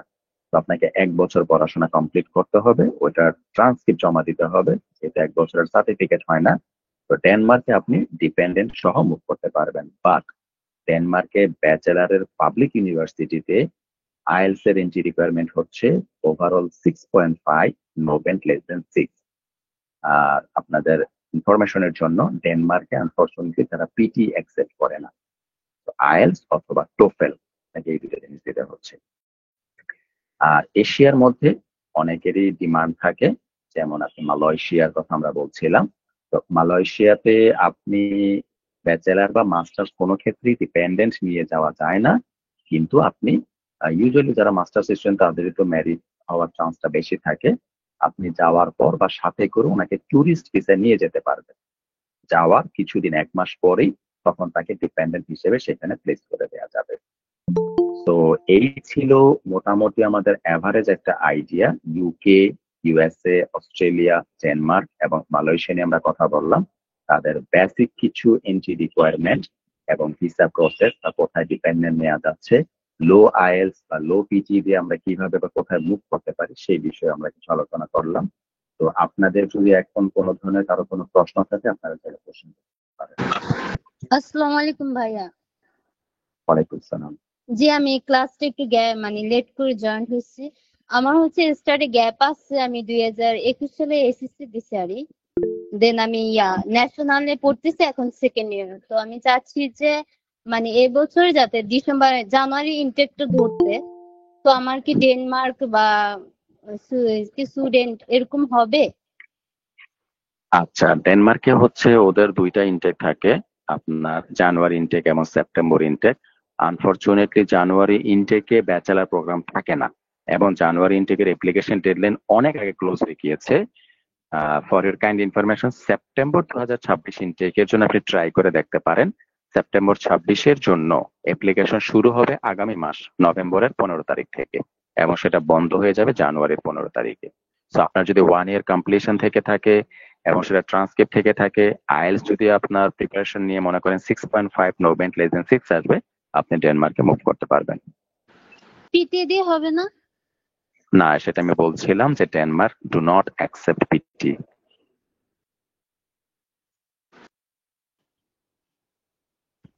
ওকে, আর কারো কোনো কোশ্চেন ছিল? হ্যাঁ, আসসালামু ফিনল্যান্ড। আলাইকুম ভাইয়া। হ্যালো। জি হ্যালো, আসসালামু আলাইকুম। ভাই, জি, যে আপু কোনো ভাইয়ারা একজন আপনারা বলুন। কাইন্ডলি হ্যাঁ, 1 বাই 1 কোশ্চেন করেন। হ্যাঁ, আপনারা কোশ্চেন করে রাখেন অথবা আপনারা এখানে লিখেন, টাইপ করে এখানে লিখেন, তাহলে ভাইয়ার জন্য একটু ইজি হবে। Thank you. আসসালামু আলাইকুম ওয়ালাইকুম সালাম। ভাইয়া, আমার একটু সিজিপিএ লো আছে ব্যাচেলরে, 2.63 সিজিপিএ। তো আমি মানে অস্ট্রেলিয়া যাওয়ার জন্য এটা কি কোনো প্রবলেম হবে? আচ্ছা, লো সিজিপিএ, ওকে, একটা গুড কোশ্চেন। ইউজুয়ালি অস্ট্রেলিয়াতে মাস্টার্স এর জন্য সিজিপিএ 3 লাগে, 60% মার্কস। আপনার এটা কোন ইউনিভার্সিটি থেকে ছিল? 7 কলেজে ছিল, Dhaka university. Okay okay, I got Dhaka it. So university এটা হচ্ছে আন্ডারে আপনার আর কি। 50, হ্যাঁ গট ইট, 50% মার্কস আছে, বিলো 55%। এটা দিয়ে আপনি যেটা শুরুতে বলছিলাম, অস্ট্রেলিয়াতে ইউনিভার্সিটিতে আনফরচুনেটলি না হওয়ার চান্সটা বেশি। আপনি হচ্ছে কিছু ইনস্টিটিউশনে দেখতে পারেন, ইনস্টিটিউশনে আপনার এই সিজিপিএ তে ওরা এন্ট্রি রিকোয়ারমেন্ট মিট হয়ে যাবে। আমার এক ফ্রেন্ড গেছে, ওর 2.59, ওই ইউটিএসে গেছে আর কি। উনি লো সিজিপিএটাতে আসলে ইউনিভার্সিটিতে ডিরেক্ট আমরা ট্রাই করে দেখতে পারি, যদি আপনার সেক্ষেত্রে পিটি স্কোরটা খুব ভালো হয় তখন ওদেরকে অ্যাসোপিটে সেভাবে কুচ্ছিত রিকোয়েস্ট করে দেখা যায়। আদারওয়াইজ আপনি যেহেতু অস্ট্রেলিয়াতে কোনো অ্যাপ্লিকেশন ফি নাই, আপনি ইউনিভার্সিটিতে অ্যাপ্লিকেশন সাবমিট করতে পারেন। পাশাপাশি হচ্ছে আমার সাজেশন থাকবে কিছু ইনস্টিটিউশনেও সাবমিট করে থাকে। যদি ইউনিভার্সিটি থেকে অফার চলে আসে, ইউ ক্যান প্রসিড দেয়ার। ভাই আরেকটা প্রশ্ন, আমি এই একটু জুলাই অ্যাড ইনটেকের করি জন্য এখানে। জুলাই জি, ইনটেক সাদমান ধরার ভাই, জন্য check করুন। কোন মাসে অ্যাপ্লাই করতে হবে? আচ্ছা, জুলাই এটা তো ইনটেকের ভ্যারি জন্য করে ইউনিভার্সিটি আর কোর্স ওয়াইজ, তাই সাদমান না ভাই, ভাইয়া? আপনি কিছু বলতে চান? আমার টিম মেম্বার আছে একজন, যিনি অস্ট্রেলিয়ার এক্সপার্ট, সাদমান ভাই, উনি আপনাকে হেল্প করবেন এই বিষয়টা নিয়ে। সাদমান ভাই। জি ভাইয়া। তো জি, আপনি ভাইয়া কিছু বলতে চাচ্ছেন? ফার্স্টে যে কোয়েশ্চেনটা করেছিল যেটা হচ্ছে গিয়ে আপনার আম, উনার এক ফ্রেন্ড 2 দিয়ে গিয়েছে। ভাইয়া একটু কাইন্ডলি বলবেন আপনার যে ফ্রেন্ড গিয়েছে উনি কোন ইউনিভার্সিটির গ্রাজুয়েট ছিল? ওই ঢাকা ইউনিভার্সিটির আন্ডারে ছিল, মানে 7 কলেজে। 7 কলেজে ছিল। ভাইয়া ঢাকা ইউনিভার্সিটির আন্ডারে যদি হয়ে থাকে সেটা হচ্ছে ভাইয়া ঢাকা ইউনিভার্সিটির সার্টিফিকেটটা আসবে, ঠিক আছে? এন্ড ঢাকা জি। ইউনিভার্সিটির সার্টিফিকেটটা হচ্ছে ভাইয়া মানে সেকশন 1 একটা ইউনিভার্সিটি বাংলাদেশে। এন্ড উনার যদি সিজিপিএটা আপনি যদি কাউন্ট করেন আপনি দেখবেন হচ্ছে ভাইয়া 60% আছে। এন্ড সেকশন 1 ইউনিভার্সিটি থেকে আপনার 2 দিয়ে আপনি ইজিলি মানে 2.5 হলে আপনি ইজিলি অ্যাপ্লাই করতে পারছেন অস্ট্রেলিয়ার যে কোনো ইউনিভার্সিটিতে। তো ওইখান থেকে ভাইয়া প্রবলেম হবে না। যদি আপনারা বা হচ্ছে কোনো স্টুডেন্ট যদি সেকশন 1 ইউনিভার্সিটির গ্রাজুয়েট হয়ে থাকে সেক্ষেত্রে কোনো প্রবলেম হচ্ছে না। বাট সেকশন 2 ইউনিভার্সিটির যদি গ্রাজুয়েট হয়ে থাকে সেক্ষেত্রে কিছু ব্যারিয়ার আছে অ্যান্ড অপশন গুলা অনেকটাই ন্যারো ডাউন হয়ে যাচ্ছে ভাইয়া। ও থ্যাংক ইউ। আসসালামু আলাইকুম ভাই, আমার একটা প্রশ্ন ছিল। আসসালামু আলাইকুম ভাই, আমার একটা প্রশ্ন ছিল। জি ভাইয়া বলুন। ভাই মাস্টার্সের জন্য আপনার অস্ট্রেলিয়াতে কেমন গ্যাপ অ্যালাউ করে? আচ্ছা, অস্ট্রেলিয়াতে গ্যাপের চাইতে একটা সেন্সিটিভ বিষয় হচ্ছে আপনার এইজ। তো ওদের ওখানে হচ্ছে আপনি 35 এর পরে আর সেখানে স্টাডি করতে যেতে পারবেন না, বাট ইউজুয়ালি আমরা বলি 33 এর পরে মুভ না করাটাই বেটার।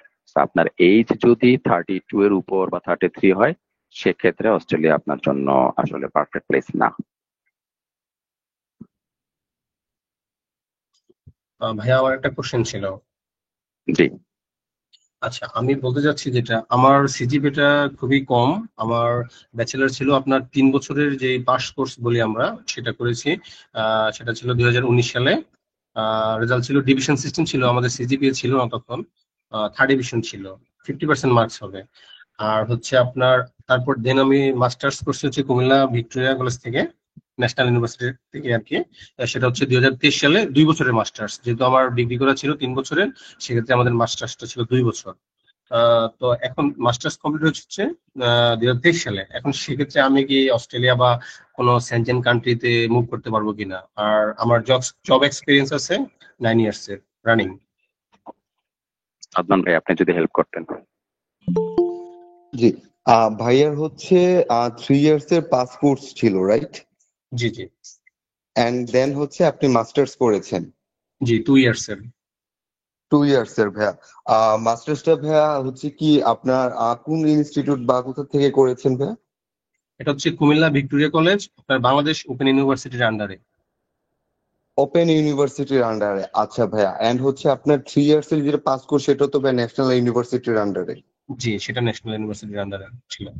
ভাইয়া এই ক্ষেত্রে হচ্ছে ভাইয়া আপনার সব ইউনিভার্সিটি আপনাকে একসেপ্ট করবে না, ঠিক আছে? যেহেতু জি ভাইয়া আপনারটা হচ্ছে সেকশন 2 ইউনিভার্সিটি বলা যায়। এন্ড জি বেসিক্যালি হচ্ছে কি আপনার 3 ইয়ার্স এর যে পাস কোর্সটা সেটা হচ্ছে আপনার অস্ট্রেলিয়ান ব্যাচেলরের হচ্ছে ইকুইভ্যালেন্সির ভিতরে আসে না। সো আচ্ছা আপনি যখন মাস্টার্সটা শো করছেন তখন আপনার মাস্টার্স এন্ড হচ্ছে 3 ইয়ার্স এর আপনার পাস কোর্স দুইটা মিলে হচ্ছে ভাইয়া অস্ট্রেলিয়ান ব্যাচেলর ইকুইভ্যালেন্সিটা মিট করছে, ঠিক আছে?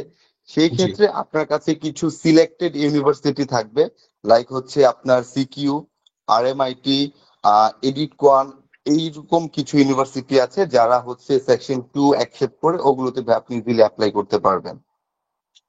জি ভাই, আমি বুঝতে পারছি, অসংখ্য ধন্যবাদ। কিন্তু আরেকটু প্রশ্ন, আমার ব্যাচেলর যেটা ছিল 3 বছরে, সেটার সিজিপি কিন্তু মানে ডিভিশন সিস্টেম ছিল, তো রেজাল্টটা খুবই ভালো ছিল না, খুবই বাজে রেজাল্ট ছিল আর কি। তো মাস্টার্সে আমার রেজাল্ট ছিল আপনার 4 এর মধ্যে 2.85, সেম ক্লাসের উপরে ছিল আর কি। আচ্ছা, ভাইয়া হচ্ছে যেমন হচ্ছে আমাদের মোবারক ভাই একটু ক্লিয়ার করেছিল যে হচ্ছে অস্ট্রেলিয়াতে হচ্ছে একটা এইজের ব্যারিয়ার আছে। তো ভাইয়া কি আবার এইজের দিক থেকে ওই রিকোয়ারমেন্টটা কি মিট করে ফেলছেন? আমি একটু ভাই না না, কনফিউজ আমার দেখি। এজ হচ্ছে 32 রানিং। 32 রানিং ভাইয়া।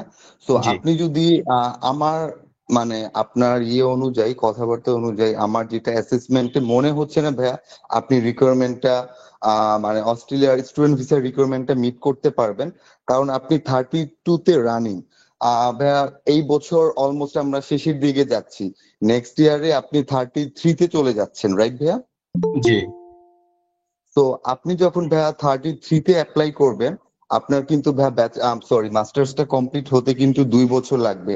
দ্যাট মিনস আপনি 34 35 আপনি টাচ করে ফেলছেন। সো এই জায়গায় ভাইয়া ইউনিভার্সিটি আপনাকে অ্যাকসেপ্ট নাও করতে পারে। আর ইনকেস যদি করে সেক্ষেত্রে ভাইয়া ভিসা একটা রিস্ক থেকে যাবে, কারণ হচ্ছে ভাইয়া আপনি মানে স্টুডেন্ট ভিসার যে রিকোয়ারমেন্টটা সেটা আপনি ভাইয়া মানে 100% আপনি মিট করছেন না। এন্ড তারপরেও যদি ভাইয়া মানে end of the day lakh, আপনি যদি ভাইয়া ভিসার জন্য অ্যাপ্লাই করেন এন্ড ভিসাটা যদি ভাইয়া সাকসেসফুলি গ্র্যান্ট হয়ে যায় সেই ক্ষেত্রে কিন্তু ভাইয়া 2 ইয়ার্স পরে আপনি কিন্তু কোনো পিএসডব্লিউ পাবেন না। আপনাকে সেই ক্ষেত্রে ডিরেক্ট কোনো স্পন্সর জব নিতে হবে, আদারওয়াইজ ভাইয়া আপনাকে হোম কান্ট্রিতে ব্যাক করতে হচ্ছে। আচ্ছা আচ্ছা, এমনিতে কি ভাইয়া আচ্ছা কোনো ভাইয়া, সেনজেন মাস্টার্সের 1 ইয়ার কান্ট্রিতে হয় না? সেনজেন কান্ট্রিতে না অ্যাপ্লাই করা ভাইয়া, যাবে? অস্ট্রেলিয়াতে আমাদের সবসময় মাস্টার্স এর হচ্ছে 2 ইয়ার্স নিতে হবে, 1 ইয়ার বা 1.5 ইয়ার্স ভাইয়া হবে না। ভাই আমার একটু কোশ্চেন ছিল, লাস্ট কোশ্চেন, সেটা হচ্ছে আমি কি কোনো সেনজেন কান্ট্রিতে অ্যাপ্লাই করতে পারবো এই রিকোয়ারমেন্টে? এই এটা প্রশ্নের আই গেস উত্তর দিচ্ছি। এটা হচ্ছে আমাদের সেনজেন কান্ট্রির মধ্যে আমরা ডেনমার্ক নিয়ে কাজ করছি, বাট আনফরচুনেটলি ডেনমার্কের হচ্ছে 3 ইয়ার্স ব্যাচেলার 2 ইয়ার্স মাস্টার্সটা এলাও হয় না। কারণ হচ্ছে ডেনমার্কে বা ইউরোপে যেতে গেলে আপনার ইসিটিএস ম্যাচ করতে হয়, ইউরোপিয়ান ক্রেডিট ট্রান্সফার সিস্টেম। তো সেক্ষেত্রে হচ্ছে ওরা ব্যাচেলারকে কাউন্ট করে, ব্যাচেলারের সেই ট্রান্সক্রিপ্টে দেখবেন আপনার 4 বছরের যে সকল আমাদের ব্যাচেলার 4 ইয়ার্স হয়, 4 ইয়ার্স এর ট্রান্সক্রিপ্ট থাকে, সাবজেক্ট থাকে, ওগুলো ম্যাচ করতে হয়। বাট 3 ইয়ার্স এর ডিগ্রির যে ট্রান্সক্রিপ্ট গুলো আসে সেখানে দেখবেন এই বিষয়টা থাকে না। তো সেক্ষেত্রে আপনার ওটা হবে না। আপনি যদি একান্তই বিদেশে পড়াশোনার বিষয়ে খুব কিন বা অ্যাম্বিশিয়াস থেকে থাকেন, আমি আপনাকে দুটো কান্ট্রি বলবো, সেটা হচ্ছে আপনি ইউকে তে দেখেন, আর যদি ফ্যামিলি নিয়ে মুভ করতে চান আপনি নিউজিল্যান্ডকে অপশন রাখতে পারেন। আচ্ছা আচ্ছা, থ্যাংক ইউ ভাইয়া। ভাই আমার একটা কোশ্চেন ছিল, জি। কেট ডান্সার হওয়ার জন্য মানে কত সিজিপিএ লাগবে এখন অস্ট্রেলিয়াতে? আচ্ছা, ওদের সিজিপিএ টার চাইতে বিষয় হচ্ছে যে আপনার যদি 25 ক্রেডিট কমপ্লিট করেন সেক্ষেত্রে আপনি 1 ইয়ার ওয়েভারের জন্য রিকোয়েস্ট করতে পারবেন। আচ্ছা, আমার 50 ক্রেডিট কমপ্লিট। গ্রেট। আপনি যদি 50 ক্রেডিট কমপ্লিট হয়ে থাকে সেক্ষেত্রে আপনি ক্রেডিট ট্রান্সফারের জন্য অ্যাপ্লিকেশন করতে পারবেন। আচ্ছা, থ্যাংক ইউ। ভাই আমার একটা কোশ্চেন ছিল। ভাইয়া। জি ভাইয়া, বলুন। ভাই আমার স্টাডি গ্যাপ মোটামুটি 1.5 বছরের মতো হবে। 2024 মার্চে আমার গ্রাজুয়েশন কমপ্লিট হয়েছে ড্যাফোডিল ইউনিভার্সিটি থেকে। রেজাল্ট মোটামুটি 3.15 এর মতো আছে, মানে সিজিপিএ টা। তো পিটি তে কত রিকোয়ারমেন্ট আছে এখন অস্ট্রেলিয়াতে? আমি কি ফেব্রুয়ারি ইনটেক ধরতে পারবো? আপনি এখনো ফেব্রুয়ারি ইনটেক ধরতে পারবেন যদি আপনি অ্যাজ আর্লি অ্যাজ পসিবল পিটিটা দেন। পিটি রিকোয়ারমেন্টটা আমি বলছিলাম কথা বলার সময়, এক একটা ইউনিভার্সিটিতে এক এক রকম। তো আপনি ড্যাফোডিল ইউনিভার্সিটির সেক্ষেত্রে আপনি যদি সেকশন 2 ইউনিভার্সিটি হয়ে থাকে তখন আর কি আপনাকে হচ্ছে সব ইউনিভার্সিটিতে আপনি অ্যাপ্লিকেশন করতে পারছেন না। আমি যদি এভারেজে বলি, আপনার পিটিটা ওভারঅল 58, মিনিমাম 52 এরকম স্কোরটা রাখা ট্রাই করেন, তাহলে আপনি যেখানে যেখানে অ্যাকসেপ্ট হবেন বা চান্স পাবেন সেখানে অ্যাপ্লাই করতে পারবেন। আমি একটু অ্যাড করছি ভাইয়া। ওই ভাইয়া যেহেতু ভাইয়া ড্যাফোডিল কিছু কোশ্চেন ইউনিভার্সিটি, হচ্ছে কমেন্টে আছে, ওগুলার অ্যান্সার দিয়ে দেন আই গেস। জি ভাইয়া যেহেতু ড্যাফোডিল ইউনিভার্সিটিতে আছেন, আপনি হচ্ছে section 1 university Daffodil as per নোসার গাইডলাইন্স। তো আপনি ভাইয়া ইজিলি অ্যাপ্লাই করতে পারবেন। এন্ড যেহেতু ভাইয়া আপনি ফেব্রুয়ারি ইনটেকটা ধরার প্ল্যান করছেন, সো ভাইয়া যেটা বললো সেটা তো অবশ্যই আপনাকে পিটিটা ভাইয়া মানে as early as possible clear করতে হবে। বাট আমি যতটুকু জানি ডিসেম্বর ফুল বুকড হয়ে গিয়েছে। এন্ড হচ্ছে আপনার ভাই আরেকটা ম্যান্ডেটরি যেই স্টেপটা, সেটা হচ্ছে আপনার ফান্ড অবশ্যই ভাইয়া রেডি থাকতে হবে। সেই ক্ষেত্রে ভাই আপনি ফেব্রুয়ারি ইনটেকটা ধরতে পারবেন। আদারওয়াইজ হচ্ছে ভাই আপনি জুলাইয়ের জন্য অ্যাপ্লাই করতে পারেন, বাট আপনার প্রসেস সবকিছু আপনি এখন থেকে স্টার্ট করে ফেলতে পারবেন। এন্ড আপনি ভিসার জন্য অ্যাপ্লাই করতে পারবেন। এন্ড ভিসা যদি চলে আসে ভাইয়া, আপনি হচ্ছে আপনার কোর্স স্টার্ট হওয়ার 90 ডেজ আগে আপনি হচ্ছে অস্ট্রেলিয়াতে মুভ করতে পারবেন। বাট সেক্ষেত্রে কিন্তু ভাই আপনি কোনো জব করতে পারবেন না, ঠিক আছে? মানে অ্যাজ পার আপনার ভিসার রুলস যেটা, সেরকম কোনো আপনি জব করতে পারবেন না, বাট ক্যাশে আপনি পারবেন। এটা জাস্ট একটু ক্লিয়ার করে রাখলাম। Thank you. ভাইয়া কিছু কোশ্চেন হচ্ছে এখানে কমেন্টে আছে, একটু ওগুলা একটু ক্লিয়ার করে দেন। এখন আপাতত আর কেউ প্লিজ কোশ্চেন করেন না, অনেকগুলো তো অ্যান্সার করা হয়েছে, এগুলো একটু করুক।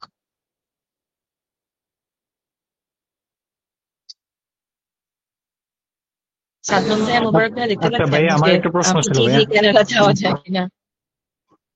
জি, আমরা কোশ্চেন চ্যাট বক্সে আছে সেই জন্য একটু আমরা অ্যান্সার দিচ্ছি। জীবন ভাই অ্যান্সার করেছিলেন পিটি দিয়ে কি কানাডা মুভ করা যায় কিনা। ভাইয়া জি ভাই। প্রেজেন্টলি হচ্ছে আপনি যদি PT then I will humbly request you move to Australia. কারণ প্রথমত হচ্ছে আপনাদের ভিসা সাকসেস রেটটা দেখতে হবে। কারেন্টলি কানাডার visa ratio is very very poor. ঠিক আছে, স্টুডেন্ট অনেক ভালো প্রোফাইল নিয়ে দাঁড়ানোর পরে ভিসা হচ্ছে না। সো আপনি যদি পিটি দেন আমি রিকোয়েস্ট করবো আপনাকে অস্ট্রেলিয়াতে মুভ করেন। না ভাই, And অস্ট্রেলিয়া আহ, টার্গেট আছে, বাট আমি আমি একটু অ্যাড দেখলাম করি। কানাডায় কিরকম ভিসা রেশিও, এটা আর কি আক্স পাঠাচ্ছে।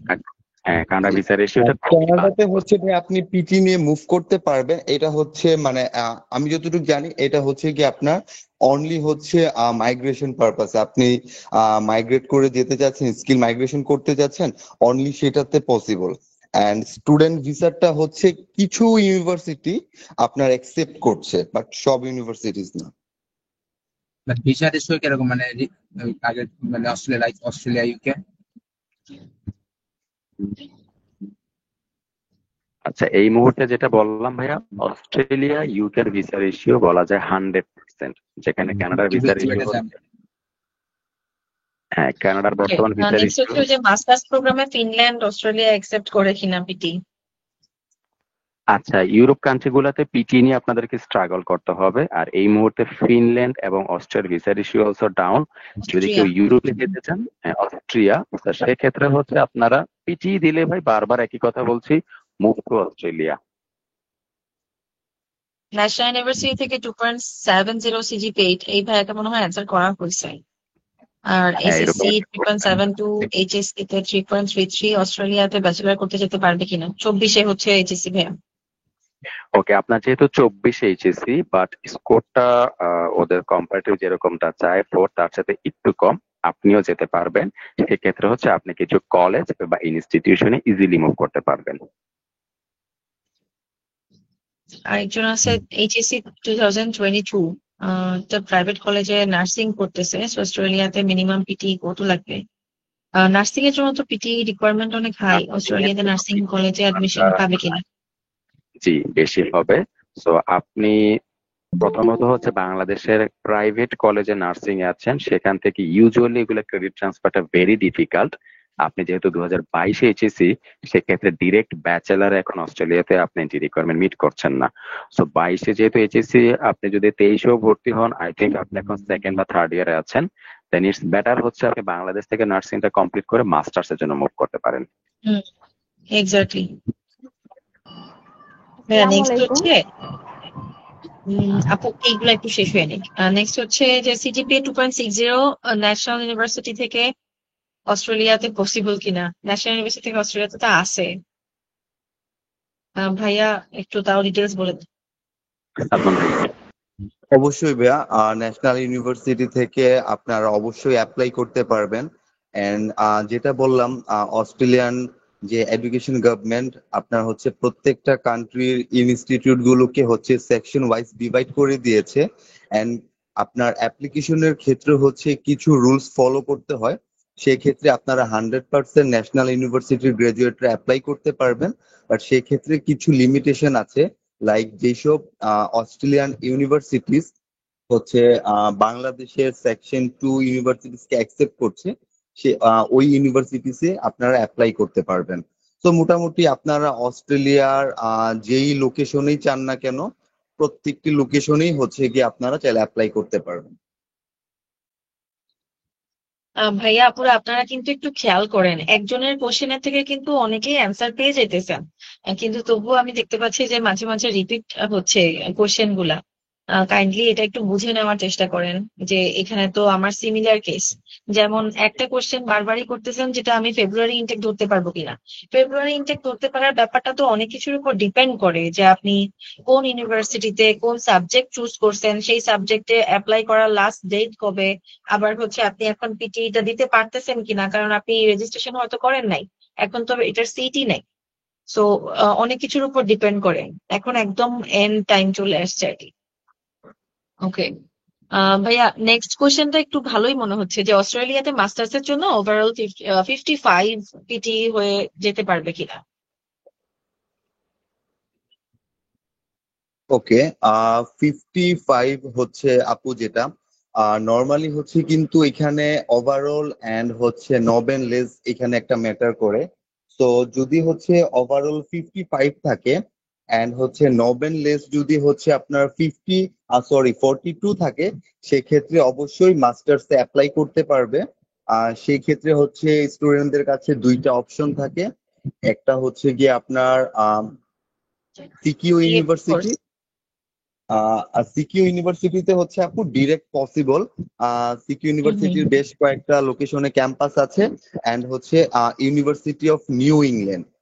আর তাছাড়া হ্যাঁ, যদি লাট্রবেও তো হয় না? লাট্রবে নাকি? লাট্রবে একটু বেশি লাগে, সেই না 56-7। আপু, ল্যাট্রোবে হচ্ছে মাস্টার্সে আপনি যে কোর্সে অ্যাপ্লাই করেন না কেন, আপনাকে হচ্ছে গিয়ে 58 নোবেনলেস 50 দরকার। বাট হচ্ছে আবার এডুকেশন, টিচিং এইসব কোর্সে যদি সিলেক্ট করে, সেক্ষেত্রে কিন্তু আপু আইএলস বা পিটি রিকোয়ারমেন্টটা একটু হাই হয়ে যায়। ভাইয়া, লাট্রবে হচ্ছে আমাদের স্টুডেন্ট আছে, কয়েকজনই 57 পেয়ে গেছে, 56ও একজন আছে। এই জন্য আর কি আমি এটার নামটা একটু মেনশন করলাম। সিকিউতেও আছে একটু কম পেয়ে। আচ্ছা, ঠিক আছে ভাইয়া। বাকি আরেকটা কি জানি অপশন আছে বলতেছিলেন যে কম পাওয়া, যে ইএপি কোর্স। ইএপি কোর্সটা আপু, ইএপি কোর্সটা বেসিক্যালি কিন্তু হচ্ছে কি আপনার ব্যাচেলরদের স্টুডেন্টের জন্য বেশি সুইটেবল মাস্টার্স থেকে। ঠিক আছে, তো ওকে। ব্যাচেলর স্টুডেন্টের কারো যদি হচ্ছে আপনার আইএলস বা পিটির হচ্ছে স্কোরটা বা রিকোয়ারমেন্ট ম্যাচ করছে না, সেক্ষেত্রে হচ্ছে গিয়ে আপনার ইজিলি স্টুডেন্টরা ইএপি কোর্সে যেতে পারে, যেটা হচ্ছে 10 থেকে 20 উইকস পর্যন্ত হয়ে থাকে। তো ফার্স্টে হচ্ছে 10 বা 20 উইকস এর কোর্সে স্টুডেন্ট এনরোল করবে। ওইখান থেকে কোর্সটা কমপ্লিট করার পরে দেন হচ্ছে ডিরেক্ট ব্যাচেলরে মুভ করবে। ভাইয়া, এখানে মাস্টার্স এর জন্য কি আর কোনো অপশন আছে 55 পে? 55 এ হচ্ছে আপু, হ্যাঁ 55 এ আছে। 55 এ যেমন ফেডারেশনে পসিবল। আমাদের মুবারক ভাই এর আগেও হ্যাঁ, ক্লিয়ার করেছেন, ভিক্টোরিয়াতে বারডোর পসিবল আছে। কিনা? জি, ভিক্টোরিয়াতে পসিবল কিনা? 55 এ কোন কোর্সে যেতে চাচ্ছেন ভাই, মানে অ্যাপ্লাই করতে চাচ্ছেন? মাস্টার্স এর তো অনেক প্রোগ্রাম আছে। এক্স্যাক্টলি, ম্যানেজমেন্ট, এগুলা ভ্যারি করে। Management, sorry, management. Management. Business management বা এমবিএ রিলেটেড কোর্সে। Right, right, HRM. আচ্ছা, সেই ক্ষেত্রে ভাই অবশ্যই আপনাকে হচ্ছে ভিক্টোরিয়া ইউনিভার্সিটি যদি চুজ করেন, আপনাকে 58 নো লেস দেন 50 মার্কস লাগবে। Thank you so much, thank you. যারা ব্যাচেলর আর মাস্টার্স এর জন্য এই ধরনের কোশ্চেন করতেছেন যে মিনিমাম কত লাগে, হ্যাঁ, এগুলা ভাইয়াদেরকে জিজ্ঞেস না করাই ভালো। এগুলা এতটাই বেসিক কোশ্চেন, গুগল করলেই চলে আসে। আর তার উপর আবার এগুলা কিন্তু ফিক্সড না। যেমন আপনি যদি এমবিবিএস করতে চান, সেটার জন্য ডিফারেন্ট হবে। আবার আইটি যদি পড়তে চান, আইটির জন্য কিন্তু ডিফারেন্ট ইউনিভার্সিটিতে ডিফারেন্ট রিকোয়ারমেন্ট। কেউ কেউ হচ্ছে 65-র উপরে চাচ্ছে, আবার কেউ কেউ হচ্ছে 55-তেও যেতে পারতেছে, 50-এও যেতে পারতেছে। ডিফারেন্ট ইউনিভার্সিটি অনুযায়ী ডিফারেন্ট ভাবে আপনার কোর্স অনুযায়ী এগুলা একটু ভ্যারি করে। তো এইগুলা তো এক্স্যাক্টলি, হচ্ছে একটু ডিফিকাল্ট কোশ্চেন, অনেক বেশি ডিটেইলড। মানে আপনাকে তখন জানতে হবে, আপনার ফাইল নিয়ে পুরোপুরি বসতে হবে। হ্যাঁ, আপনি ভাইয়াদের অফিসে চলে যান অথবা আমাদের অফিসে চলে আসেন। যে কোনো জায়গাতে, দুই জায়গাতেই আপনাদের জন্য কাউন্সিলর থাকবে। আপনারা হচ্ছে ওখানে পুরা ফাইল নিয়ে চলে আসেন আমাদের অফিসে। আপনারা কোন কোন সাবজেক্টটা পিআর, হ্যাঁ, পিআর সাবজেক্ট গুলার লিস্ট ওখানে টাঙানো আছে, যে এগুলা হচ্ছে পিআর সাবজেক্ট। কারণ আপনারা তো দেশের বাইরে যাচ্ছেন ওখানে সেটেল হওয়ার জন্য, ফেরত আসার জন্য তো না। তো আপনি এখন শুরুতে যা ইচ্ছা তাই সাবজেক্টে গেলেন, অথবা আপনার মন মতো কিছুতে গেলেন, সেটা আপনি একটু খেয়াল করলেন না যে সাবজেক্টটা কি পিআর ডিমান্ড আছে কিনা। আমি 5 বছর পরে এটা নিয়ে আমি সেটেলমেন্টের জন্য বা আমার সিটিজেনশিপের জন্য অ্যাপ্লাই করতে পারবো কিনা, হ্যাঁ, সেগুলা যদি আপনি নাই দেখে নেন, তাহলে কিন্তু আপনি দিন শেষে একটুখানি পিছিয়ে থাকবেন। আপনি ওখানে হচ্ছে সেটেল হতে পারবেন না, আপনাকে ফেরত আসতে হবে। তো ওইটা যেন না হয়, দ্যাটস ওয়াই আপনাকে হচ্ছে আপনার ফাইলটাকে খুব ভালোভাবে অ্যানালাইসিস করে সেইভাবে যাওয়া উচিত। কারণ আপনারা এত এত টাকা খরচ করে যাচ্ছেন, সেইগুলা ফেরত চলে আসা মানে হচ্ছে অলমোস্ট মানে ভালো একটা বড় রকমের লস, তাই না? তো মাথায় এক্স্যাক্টলি। রাখবেন। জি ভাইয়া, মাথায় রাখবেন যে এই যে অস্ট্রেলিয়া বলেন, কানাডা বলেন, ইউকে বা যেসব দেশে আপনারা পড়তে যান, হ্যাঁ, ওরা কিন্তু আপনাকে রাখার জন্য নিচ্ছে না। এটা আপনার একটু বুঝতে হবে যে ওরা ওদের বিজনেস করতেছে। এই যে আপনারা যে টাকা দিয়ে ওদের ইউনিভার্সিটিতে পড়তেছে, এটা ওদের একটা বিজনেস, ওদের দেশটা চলতেছে স্টুডেন্টের উপরে, ঠিক আছে?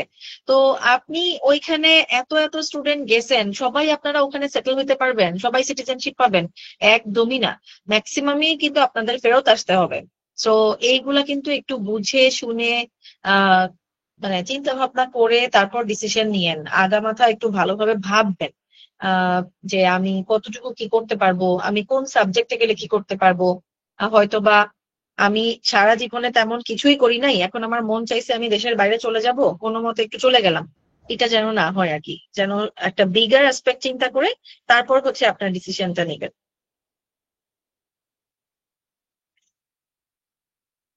ওকে, এইগুলা তো গেল হচ্ছে এজেন্সি রিলেটেড। আই হোপ এখানে অনেক অনেক বেসিক কোশ্চেনের খুব সুন্দরভাবে অ্যান্সার করা হয়েছে। যেই 50 জন আপনারা এখানে ছিলেন, এখানে আরো অনেক বেশি হওয়ার কথা ছিল, বাট হয়তো বা শুক্রবার অনেকেই বেড়াতে টেড়াতে গেছে। তো আবারও আপনারা চাইলে যে কোনো সময় হেল্প নিতে পারবেন। কাউন্সিলররা ম্যাক্সিমাসের অফিসেও আছে, ওনারা হচ্ছে আমাদের অফিসেও আছে, কোনো সমস্যা নাই। যেখানে ইচ্ছা চলে যান বা চলে আসেন, আপনারা কথা বলতে পারবেন। আর লাস্টে আমি একটা কথা বলবো, সেটা হচ্ছে কি যে আপনারা কিন্তু আর্লি প্ল্যানিং করেন না। এটা শুধু আপনারা না, ম্যাক্সিমাম স্টুডেন্টরাই এটা করে, আর্লি প্ল্যানিং করে না। একদম দোরগোড়ায় এসে পিটিই প্রিপারেশন নিচ্ছে, একদম এন্ড মোমেন্টে এসে এফডিআর করতেছে, ফেব্রুয়ারির জন্য একদম ডিসেম্বর জানুয়ারি পর্যন্ত ফাইট করতেছে। এটা কেন হয় ভাই? এটা না হয়ে যদি একটু 6 মাস 1 বছর আগে থেকে প্রিপারেশনটা নেন, তাহলে কি খুব বেশি সমস্যা হয়? একদম ইজিলি পার হয়ে যায় না? এত হাজার হাজার স্টুডেন্ট শুধু শুধু হুজুগে পরীক্ষা দিতেছে এবং ম্যাক্সিমাম 80%-এরও উপরে ফেইল করতেছে, মানে স্কোর উঠাইতে পারতেছে না। কারণ ঠিকভাবে তো প্রিপারেশন নেয়ই নাই। কি স্কোর উঠাইতে পারবে? আমি কি শুধুমাত্র পরীক্ষায় বসলেই আমি পারবো, বা আমি শর্টকাট টিপস এন্ড ট্রিক্স দিয়েই পিটিই পাস করে ফেলবো? কোনো কিছুই এত সোজা না। একটু বোঝার চেষ্টা করেন, একটু টাইম নেন। অন্তত পক্ষে 6-7 মাস আগে পিটিইটা করেন বা আইএলস করেন। এখন কিন্তু আইএলস ও পিটিই থেকেও আমার কাছে সোজা লাগছে এখন। নতুন যেই আইএলস সিস্টেমটা আসছে, যেটা হচ্ছে আপনার কম্পিউটারের মাধ্যমে করতে হবে, এটা কিন্তু আমার কাছে মনে হয়েছে পিটিই থেকে সোজা। যদিও আই ডোন্ট নো কেন মানুষজন মানে আসলে এটাকে কঠিন বলে, আমার কাছে সোজা লাগছে। সো বুঝে শুনে 6-7 মাস আগে থেকে প্রিপারেশনটা নেওয়া শুরু করেন, যেন আপনি যদি আল্লাহ না করুক আপনার যদি পরীক্ষায় সাকসেসফুল হইতে না পারেন, আরো 1টা বা 2টা মাস সুন্দরভাবে প্র্যাকটিস করে আবার একটা পরীক্ষা দেওয়ার সুযোগ পান। ঠিক আছে? একদম নাকে মুখে করেন না। এফডিআর গুলা একটু আগে থেকে প্ল্যানিং করেন, কাগজপত্র গুলো একটু আগে থেকে গুছান, আপনার এজেন্সিকে একটু সময় দেন। আপনি আজকে গেলেন, কালকেই আপনি একটা ফিডব্যাক চাচ্ছেন, অথচ কালকেই কিন্তু ফিডব্যাকটা তার কাছে নাই। এখানে একটু খেয়াল করার চেষ্টা করবেন, পিয়ারসনে যদি আপনি কোথাও কোনো প্রবলেম ফেস করেন, ওদেরকে মেইল করলে মেইল ব্যাক আসতে আপনার 3-4 দিন সময় লেগে যায়। ইভেন মাঝে মাঝে 15 ডেজেরও উপরে লেগে যায়। তো দেশের বাইরে যে ইউনিভার্সিটি গুলা, আপনার এজেন্সিকে আপনি ফাইল জমা দিলেন, তারা হচ্ছে ওখানে কন্ট্যাক্ট করলো, ওরা সাথে সাথে আমাদেরকে রিপ্লাই করবে? একদমই না। এটা প্রসেসিং এ একটা টাইম লাগে। বাট স্টুডেন্টরা কি করে, অনেক অধৈর্য হয়ে যায়, অনেক অধৈর্য হয়ে যায়। ম্যাক্সিমাম সময়ে দেখবেন অনেক এজেন্সি নিয়ে অনেক নেগেটিভ রিভিউ হয়, অবশ্যই অনেক সত্য আছে, বাট বেশিরভাগই হচ্ছে স্টুডেন্টদের অধৈর্য যেই ফেজটা, সেটার জন্য হয়। মানে ওরা চাচ্ছে এভরি মোমেন্টে তাদেরকে একটা ফিডব্যাক দেওয়া হোক, বাট আসলে কি সবাই এতটাও ফ্রি থাকে যে এই হাজার হাজার স্টুডেন্টকে ফিডব্যাক দেওয়া যায়? এই জন্য একটুখানি 3-4টা মাস সময় নিয়ে এজেন্সির লোকদেরকে একটু মানে স্বাচ্ছন্দ্য মতো কাজটা করার সুযোগ দেন, যাতে কোথাও যদি আপনার অফার লেটার ডিক্লাইন হয়, অথবা যদি আপনার কোথাও কোনো প্রবলেম হয়, সে চাইলে আরেকটা ইউনিভার্সিটিতে অ্যাপ্লাই করতে পারে, অন্য কোনো ভাবে আপনাকে কোথাও পাঠাতে পারে। হ্যাঁ, সেইভাবে একটু আপনি ওনাকে ফ্লেক্সিবিলিটি দেওয়ার চেষ্টা করবেন। আশা করি আপনারা আমাদের যে বেসিক একটা মোটো ছিল সেটা বুঝতে পারছেন। এইখানে কোনো ধরনের কোনো বেনিফিট পাওয়ার জন্য কোনো সেমিনার অ্যারেঞ্জ করা হয় নাই। স্কোর গেইন থেকে কখনো এটা করা হয় না। পিওরলি পিটি রিলেটেড একদম জেনুইন ইনফরমেশন দেওয়ার জন্য, অথবা আজকে যেটা হয়েছে এটা আমাদের এখানে first agency related genuine information দেওয়ার জন্য আপনাদেরকে এখানে হচ্ছে এটার অ্যারেঞ্জমেন্ট করা হয়েছে। আশা করি যে আপনারা কিছুটা হইলেও ভালো কিছু জানতে পারছেন। সো ভালো থাকবেন। আর আরো যদি কোনো কোয়েশ্চেন থাকে সেগুলো হচ্ছে আমাদের যে পেজ আছে, চ্যানেল আছে, সেগুলোর নিচে দেওয়ার চেষ্টা করবেন। তো ওইখান থেকে হয়তো বা আমরা এগুলা পরের সেমিনারে আবার অ্যারেঞ্জ করব, যে হ্যাঁ অনেক কোশ্চেনই তো আছে, তাহলে আমরা আরেকটা সেমিনার করি। ওকে, থ্যাংক ইউ। তাহলে আজকে হচ্ছে এই পর্যন্তই। সবাই ভালো থাকেন। আসসালামু আলাইকুম। ওয়ালাইকুম আসসালাম।